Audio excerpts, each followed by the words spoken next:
ഉണ്ണീസ് വിജയപാതയുടെ പുതിയൊരു എപ്പിസോഡിലേക്ക് എല്ലാവർക്കും സ്വാഗതം. 7ാം ക്ലാസ്സിലെ സാമൂഹ്യശാസ്ത്രം 4ാമത്തെ യൂണിറ്റായ ഇന്ത്യ പുതുയുഗത്തിലേക്ക് എന്നതുമായി ബന്ധപ്പെട്ട ആദ്യത്തെ എപ്പിസോഡാണ് ഇന്ന് നിങ്ങളുടെ മുമ്പാകെ അവതരിപ്പിക്കുന്നത്. നമ്മുടെ സമൂഹത്തിൽ നിലനിന്നിരുന്ന ഒട്ടനവധി സാമൂഹിക അനാചാരങ്ങൾ ഉണ്ടായിരുന്നു. ഇപ്പോൾ 19-20 നൂറ്റാണ്ടുകളിൽ അതിനെതിരെയുള്ള പ്രചരണവും അതുപോലെ തന്നെ ബോധവൽക്കരണവും നിയമനിർമ്മാണവും ഒക്കെ നടന്നിട്ടുണ്ട്. അപ്പോൾ ഇത്തരം സാമൂഹ്യ പരിഷ്കരണ പ്രവർത്തനങ്ങൾ കൂടി നടന്നതിൻ്റെ ഭാഗമായിട്ടാണ് നമ്മുടെ രാജ്യത്തിൻ്റെ സ്വാതന്ത്ര്യ സമരം വിജയകരമായി പൂർത്തിയാക്കാൻ വേണ്ടി സാധിച്ചത്. ഇപ്പോൾ ചോദ്യം ഇതാണ്: സതി പോലെയുള്ള ഒട്ടനവധി സാമൂഹിക അനാചാരങ്ങൾ ഇന്ത്യയിൽ 19ാം നൂറ്റാണ്ടിൽ നിലനിന്നിരുന്നു. അവ ഏതൊക്കെയാണ്? ഉത്തരം: ശൈശവ വിവാഹം, വിധവാ വിവാഹ നിഷേധം, നരബലി, പെൺ ശിശുഹത്യ, അടിമത്തം, ജാതി വിവേചനം, വിദ്യാഭ്യാസ നിഷേധം. ഇപ്പോൾ ചെറുപ്രായത്തിലെ തന്നെ പെൺകുട്ടികളെ വിവാഹം ചെയ്തേക്കുന്ന ആൺകുട്ടികളെ വിവാഹം ചെയ്യിക്കുന്ന രീതിയുണ്ടായിരുന്നു. അതുപോലെ തന്നെ വിധവകളായ ഭർത്താവ് മരിച്ചുപോയ സ്ത്രീകൾക്ക് പിന്നീട് വിവാഹം ചെയ്യാൻ അനുവാദം ഉണ്ടായിരുന്നില്ല. അതേസമയം പുരുഷന്മാർക്ക് യാതൊരു തടസ്സവും വിവാഹം ചെയ്യുന്ന കാര്യത്തിൽ ഉണ്ടായിരുന്നില്ല. അതുപോലെ തന്നെ മനുഷ്യനെ ദൈവപ്രീതിക്കായി ബലി കൊടുക്കുന്ന ഏർപ്പാടുണ്ടായിരുന്നു. പെൺകുട്ടികൾ ആണ് ജനിച്ചതെങ്കിൽ ആ കുഞ്ഞുങ്ങളെ കൊന്നുകളയുന്ന രീതിയും ചിലയിടങ്ങളിൽ ഉണ്ടായിരുന്നു. അതുപോലെ തന്നെ മനുഷ്യനെ അടിമകളായി വിൽക്കുകയും വാങ്ങുകയും ചെയ്യുന്ന രീതി പോലും പലയിടങ്ങളിലും ഉണ്ടായിരുന്നു. അല്ലെങ്കിൽ അടിമകൾക്ക് തുല്യമായ ജീവിതം നയിക്കേണ്ടി വന്ന തൊഴിലാളികൾ, കാർഷിക തൊഴിലാളികളായി ഉള്ള ജനവിഭാഗങ്ങൾ ഉള്ള ഒരു നാടായിരുന്നു ഇന്ത്യ. അതുപോലെ തന്നെ ഉയർന്ന ജാതി, താഴ്ന്ന ജാതി എന്നിങ്ങനെ സമൂഹത്തിലെ ജാതി അനുസരിച്ച് ഒരുപാട് തട്ടുകളായി മനുഷ്യരെ തരംതിരിക്കുന്ന ഏർപ്പാട് അന്നത്തെ കാലത്തുണ്ടായിരുന്നു. അതുപോലെ തന്നെ ഉന്നത ജാതിക്കാർക്കല്ലാതെ മറ്റു ജാതികളിൽപ്പെട്ടവർക്ക് വിദ്യാഭ്യാസത്തിന് അവസരം നിഷേധിക്കുന്ന അവസ്ഥയാണ് അന്നുണ്ടായിരുന്നത്. അപ്പോൾ ഇത്തരം അവസ്ഥകൾ ഇന്നും നിലനിൽക്കുന്നുണ്ടോ എന്നുള്ളതാണ് നിങ്ങൾ അന്വേഷിച്ച് മനസ്സിലാക്കേണ്ട കാര്യം. ഇപ്പം നമുക്ക് ഈ യൂണിറ്റിലേക്ക് കിടക്കുന്നതിന് മുമ്പായി ഏതാനും കാര്യങ്ങൾ കൂടി നോക്കാം. സമൂഹത്തിലെ ഈ പറഞ്ഞ അനാചാരങ്ങൾ ഇല്ലാതാക്കുന്നതിൽ സാമൂഹ്യ പരിഷ്കർത്താക്കൾ വഹിച്ച പങ്ക് വളരെ വലുതാണ്. 19ാം നൂറ്റാണ്ടോടെ അനേകം പരിഷ്കരണ പ്രസ്ഥാനങ്ങൾ രാജ്യത്ത് ഉയർന്നു വന്നു. യുക്തിചിന്തയും ഇംഗ്ലീഷ് വിദ്യാഭ്യാസം ഉളവാക്കിയ സാമൂഹ്യ ബോധവുമാണ് ഇതിന് പ്രേരണയായത്. അനാചാരങ്ങളോടും അന്ധവിശ്വാസങ്ങളോടും എതിർപ്പ്, സ്ത്രീ സ്വാതന്ത്ര്യം, വിദ്യാഭ്യാസത്തിൻ്റെ വ്യാപനം, ഇന്ത്യൻ സംസ്കാരത്തെക്കുറിച്ചുള്ള അഭിമാനബോധം എന്നിവ ഇതിൻ്റെ പൊതു സ്വഭാവങ്ങളായിരുന്നു. സാമൂഹിക അനാചാരങ്ങൾക്കെതിരെയും സാമൂഹിക ഉന്നമനത്തിന് വേണ്ടിയും പ്രവർത്തിച്ച വ്യക്തികളെക്കുറിച്ചും അവർ തുടക്കം കുറിച്ച പ്രസ്ഥാനങ്ങളെക്കുറിച്ചും അവയുടെ പങ്കിനെക്കുറിച്ചും നാം അറിഞ്ഞിരിക്കേണ്ടത് തന്നെയാണ്. അത് നോക്കാം. അപ്പോൾ നിങ്ങൾ ചെയ്യേണ്ട ഒരു കാര്യം, ഈ കാര്യങ്ങളൊക്കെ തന്നെ അറിഞ്ഞിരിക്കേണ്ടത് നമ്മുടെ രാജ്യത്തിൻ്റെ ചരിത്രം അറിയുന്ന ഓരോ വ്യക്തിയും അറിയേണ്ട കാര്യമാണ്. അപ്പോൾ സാമൂഹ്യ പരിഷ്കരണ പ്രസ്ഥാനങ്ങൾ തീർച്ചയായും സ്വാതന്ത്ര്യ സമരത്തിൻ്റെ ഭാഗമായി തന്നെയാണ് ഇന്ന് കണക്കാക്കുന്നത്. അപ്പോൾ ആദ്യം നമുക്ക് നമ്മുടെ മനസ്സിൽ തെളിയുന്ന പേരാണ് രാജാ റാം മോഹൻ റായിയുടേത്. 22/5/1772 മുതൽ 27/9/1833 വരെ ജീവിച്ചിരുന്ന രാജാ റാം മോഹൻ റോയ് ഇന്ത്യയിൽ നിലനിന്നിരുന്ന സതി, ശൈശവവിവാഹം, ബഹുദൈവാരാധന, ബിംബാരാധന, ജാതി വ്യവസ്ഥ, ജന്തുബലി തുടങ്ങിയ അനാചാരങ്ങളെ എതിർത്തു. അദ്ദേഹത്തിൻ്റെ പരിശ്രമ ഫലമായി അന്നത്തെ ബ്രിട്ടീഷ് ഗവർണർ ജനറലായ വില്യം ബെൻഡിക് പ്രഭു സതി നിരോധിച്ചു. ഇപ്പോൾ സതി എന്ന ആചാരം എന്തായിരുന്നു എന്നുള്ളത് നിങ്ങൾക്ക് മനസ്സിലായിട്ടുണ്ടാവും. ഈ യൂണിറ്റിൻ്റെ ആദ്യ ഭാഗത്ത് അത് ഒരു സംഭവം വിവരിച്ചിട്ടുണ്ട്. ഭർത്താവ് മരിച്ചു പോയാൽ ഭാര്യയ്ക്ക് യാതൊരു അസുഖവുമില്ല, ഒരു വിഷമവുമില്ല എങ്കിൽ കൂടിയും അവരെ ജീവനോടെ ആ ചിതയിലേക്ക് എടുത്തെറിഞ്ഞ് ചുട്ടുകൊല്ലുന്ന ഒരു രീതി അന്നത്തെ കാലത്ത് ഉണ്ടായിരുന്നു. സ്വമേധയാ സതി അനുഷ്ഠിച്ചിരുന്ന സ്ത്രീകൾ ഇല്ലായിരുന്നു എന്നല്ല, പക്ഷേ ഭൂരിഭാഗം പേരും മനസ്സോടെ അറിഞ്ഞുകൊണ്ട് സ്വന്തം ജീവൻ ബലികഴിക്കാൻ ഇഷ്ടപ്പെട്ടിരുന്നവരായിരുന്നില്ല. അങ്ങനെ ഒരു ക്രൂരമായ ആചാരം അന്നത്തെ കാലത്തുണ്ടായിരുന്നു. ഇത് തടയുന്നതിന് തൻ്റെ ചെറുപ്പകാലത്ത് താൻ കണ്ട സതി നിർബന്ധിതയായ ഒരു പെൺകുട്ടിയുടെ അവസ്ഥ രാജാ റാം മോഹൻ റോയിയുടെ മനസ്സിനെ പിടിച്ചുകുലുക്കി. അദ്ദേഹം അന്ന് ഒരു തീരുമാനമെടുത്തു, ഇനി ഇത്തരം സംഭവം രാജ്യത്ത് നടക്കാതിരിക്കാൻ അതിനെതിരായി ഞാൻ പ്രവർത്തിക്കുമെന്ന് അദ്ദേഹം പ്രതിജ്ഞയെടുത്തു. അതിൻ്റെ സഫലമായ അന്ത്യമാണ് വില്യം ബെൻഡിക് പ്രഭു സതി നിരോധിച്ച് ഉത്തരവിറക്കിയതിലൂടെ ഉണ്ടായത്. അടിസ്ഥാനപരമായി എല്ലാ മതങ്ങളും ഒന്നാണ് എന്ന സന്ദേശം അദ്ദേഹം പ്രചരിപ്പിച്ചു. തൻ്റെ ആശയങ്ങൾ പ്രചരിപ്പിക്കാനായി അദ്ദേഹം ആരംഭിച്ച സംഘടനയാണ് ബ്രഹ്മസമാജം. 1831 അന്നത്തെ മുഗൾ ചക്രവർത്തിയായ അക്ബർ രണ്ടാമൻ ആണ് രാജ എന്ന ബഹുമതി റാം മോഹന് സമ്മാനിച്ചത്. ജാതി സമ്പ്രദായമാണ് ഇന്ത്യക്കാർക്കിടയിലെ അനൈക്യത്തിൻ്റെ ഉറവിടം എന്ന് റാം മോഹൻ റോയ് ഉറച്ചു വിശ്വസിച്ചു. ആധുനിക കാലത്ത് ഇന്ത്യയിൽ സാമൂഹ്യ പരിഷ്കരണ പ്രസ്ഥാനങ്ങൾക്ക് തുടക്കം കുറിച്ച അദ്ദേഹത്തെ ഇന്ത്യൻ നവോത്ഥാനത്തിൻ്റെ പിതാവ് എന്ന് വിളിക്കുന്നു. വിധവാ വിവാഹത്തെ അദ്ദേഹം പ്രോത്സാഹിപ്പിച്ചു. സ്ത്രീകളുടെ അവകാശങ്ങൾക്ക് വേണ്ടി അദ്ദേഹം ശബ്ദമുയർത്തി. സ്ത്രീകൾക്ക് പുരുഷന്മാർക്ക് തുല്യമായ സ്വത്തവകാശവും പിന്തുടർച്ചാവകാശവും നൽകണമെന്ന് അദ്ദേഹം ആവശ്യപ്പെട്ടു. ആധുനിക ഇന്ത്യയിൽ പത്രപ്രവർത്തനത്തിന് തുടക്കം കുറിച്ചുകൊണ്ട് അദ്ദേഹം ആരംഭിച്ച പത്രമാണ് സംവാദ് കൗമുദി. നോക്കാം, അടുത്ത ഒരു മഹാപുരുഷനാണ് സ്വാമി ദയാനന്ദ സരസ്വതി.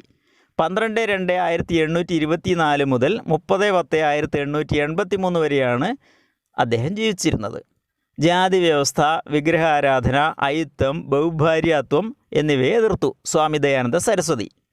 തൻ്റെ ആശയപ്രചാരണത്തിനായി അദ്ദേഹം രൂപീകരിച്ച സംഘടനയാണ് ആര്യസമാജം. വേദങ്ങളിലേക്ക് മടങ്ങുക എന്നാണ് അദ്ദേഹം ആഹ്വാനം ചെയ്തത്. സ്ത്രീ വിദ്യാഭ്യാസത്തിന് വേണ്ടി പ്രവർത്തിക്കുകയും ബാലവിവാഹത്തെ എതിർക്കുകയും ചെയ്തു. വിധവാ വിവാഹത്തെ പ്രോത്സാഹിപ്പിച്ച അദ്ദേഹം അനാഥാലയങ്ങളും വിധവാ സദനങ്ങളും സ്ഥാപിച്ചു. അധസ്ഥിതർക്ക് സഹായം നൽകുക, ക്ഷാമകാലത്ത് ദുരിതാശ്വാസം നൽകുക തുടങ്ങിയ സാമൂഹ്യ പ്രവർത്തനങ്ങളും നടത്തി. ഹിന്ദിയെ ദേശീയ ഭാഷയായി ആദ്യമായി അംഗീകരിച്ചു. മതപരിവർത്തനം തടയുന്നതിനായി ശുദ്ധി പ്രസ്ഥാനത്തിന് തുടക്കമിട്ടു. 1875 പ്രകാശനം ചെയ്ത സത്യാർത്ഥ പ്രകാശം ഇദ്ദേഹത്തിൻ്റെ പ്രധാന കൃതിയാണ്. അടുത്തത് ജ്യോതിറാവു ഫൂലെയാണ്.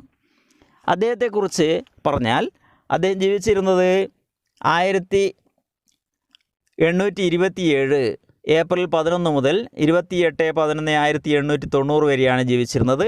ചിന്തകനും സാമൂഹ്യ പരിഷ്കർത്താവുമായ ജ്യോതിറാവു ഫൂലെ സ്ത്രീകളുടെ അധസ്ഥിത വിഭാഗങ്ങളുടെയും വിദ്യാഭ്യാസത്തെ പ്രോത്സാഹിപ്പിച്ചതിൻ്റെ പേരിലാണ് അറിയപ്പെടുന്നത്.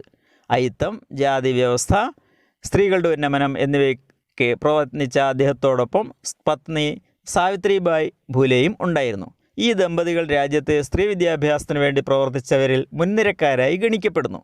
അധസ്ഥിത വിഭാഗക്കാർക്ക് തുല്യാവകാശം ഉറപ്പാക്കുന്നതിന് അദ്ദേഹം ആരംഭിച്ച സംഘടനയാണ് സത്യശോധക് സമാജ്. 12 വയസ്സ് വരെയുള്ള കുട്ടികൾക്ക് നിർബന്ധിതവും സൗജന്യവുമായ വിദ്യാഭ്യാസം നൽകണമെന്ന് വാദിച്ച അദ്ദേഹം അധസ്ഥിത വിഭാഗക്കാർക്ക് വിദ്യാഭ്യാസത്തിന് പ്രാധാന്യം കൊടുക്കുകയുണ്ടായി. നോക്കാം, പണ്ഡിത രമാബായിയെ കുറിച്ചാണ് അടുത്ത വിവരം. 23/4/1858 മുതൽ 5/4/1922 വരെ ജീവിച്ചിരുന്ന മഹതിയാണ് പണ്ഡിത രമാബായി.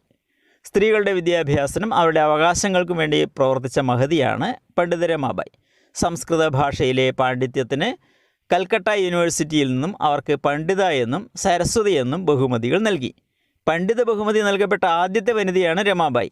ശൈശവവിവാഹത്തിനെതിരെയും സ്ത്രീകൾ നേരിടുന്ന വിവേചനത്തിനെതിരെയും വിധവകളുടെ ഉന്നമനത്തിനായും അവർ ആര്യ മഹിളാ സഭ രൂപീകരിച്ച് പ്രവർത്തിച്ചു. അവർ ആരംഭിച്ച മുക്തി മിഷൻ ഇന്ന് പണ്ഡിത രമാബായി മുക്തി മിഷൻ എന്നറിയപ്പെടുന്നു. അടുത്തത് സർ സയ്യദ് അഹമ്മദ് ഖാനാണ്. 17/10/1817 മുതൽ 27/3/1898 വരെ ജീവിച്ചിരുന്ന ഒരു മഹാപുരുഷനാണ് അദ്ദേഹം.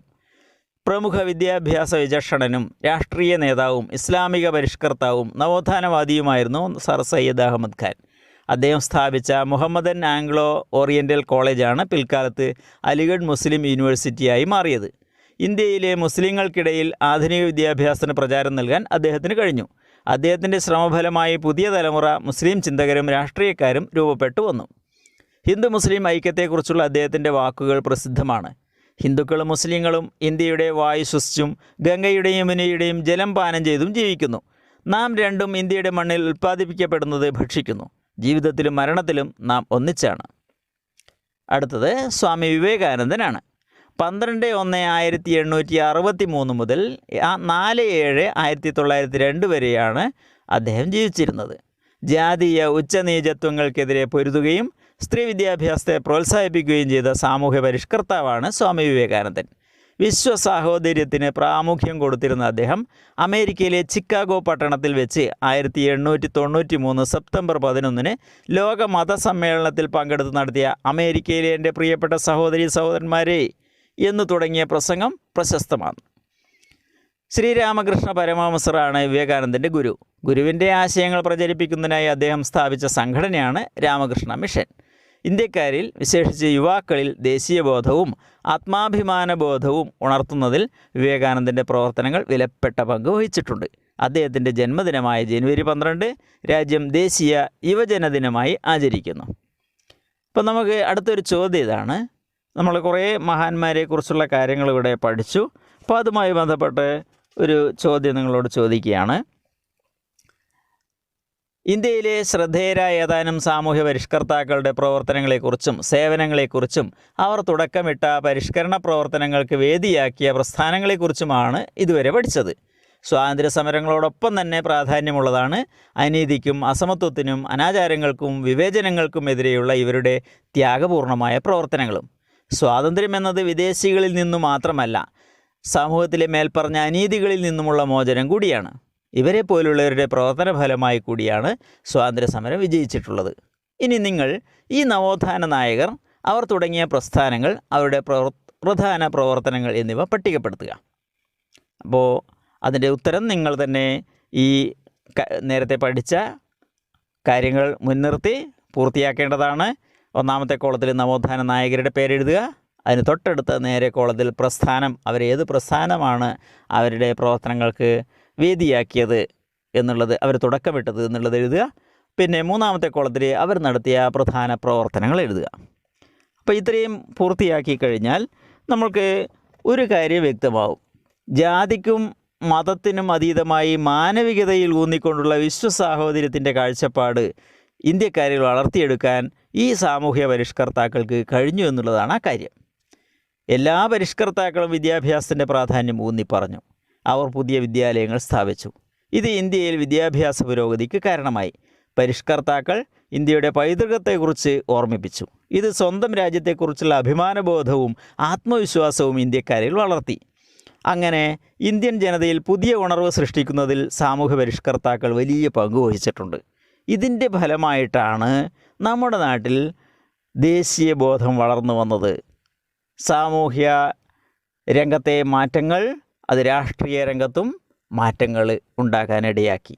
അതേക്കുറിച്ച്, നമ്മുടെ രാഷ്ട്രീയ രംഗത്തുള്ള മാറ്റങ്ങളെക്കുറിച്ച്, അതിന് നേതൃത്വം വഹിച്ച നായകരെക്കുറിച്ച് നമുക്ക് അടുത്ത എപ്പിസോഡിൽ പഠിക്കാം. നേരത്തെ പറഞ്ഞ കാര്യങ്ങൾ ഒരിക്കൽ കൂടി പറയുകയാണ്. ചാനൽ ഇതുവരെ സബ്സ്ക്രൈബ് ചെയ്തിട്ടില്ലെങ്കിൽ നിങ്ങൾ സബ്സ്ക്രൈബ് ചെയ്യുക. നിങ്ങളുടെ സുഹൃത്തുക്കൾക്കും കൂട്ടുകാർക്കും ബന്ധുക്കൾക്കുമായി ഈ കാര്യങ്ങൾ ഷെയർ ചെയ്യുക. അതുപോലെ തന്നെ നിങ്ങളുടെ കമൻറ്റുകൾ, വിലപ്പെട്ട അഭിപ്രായങ്ങൾ, നിർദ്ദേശങ്ങൾ കമൻറ്റ് ബോക്സിൽ കുറിക്കാൻ മറക്കരുത്. എല്ലാവർക്കും നന്ദി. അടുത്ത എപ്പിസോഡിൽ വീണ്ടും കാണാം. നമസ്കാരം.